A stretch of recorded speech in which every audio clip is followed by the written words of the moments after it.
தேசிய வெள்ள முன்னறிவிப்பு மற்றும் எச்சரிக்கை மையம் பிராபியன் கடாவில் உள்ள குபாங் பாசு, பண்டாங் மற்றும் லங்காவி ஆகிய பகுதிகளுக்கு வெள்ள எச்சரிக்கையை வெளியிட்டுள்ளது.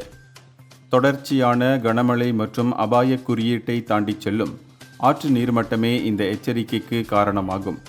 குபாங் பாசுவில் சுங்கை பாடாக் ஆற்றங்கரையோரங்களில் உள்ள கம்போங் பாடாக், கோத்தா ஜியாம் போன்ற பகுதிகள் வெள்ள அபாயத்தை எதிர்கொள்கின்றன.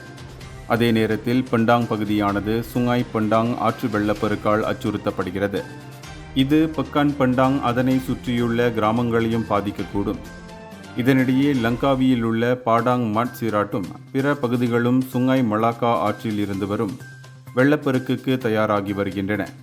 இதனிடையே வெள்ளம் இன்று நண்பகல் முதல் வெள்ளிக்கிழமை வரை தொடங்கும் என்று முன்னறிவிப்பு செய்யப்பட்டுள்ளதால் குடியிருப்பாளர்கள் விழிப்புடன் இருக்கவும் உள்ளூர் பேரிடர் மேலாண்மை நிலையங்களின் வழிமுறைகளை பின்பற்றும்படி வலியுறுத்தப்படுகின்றனர்.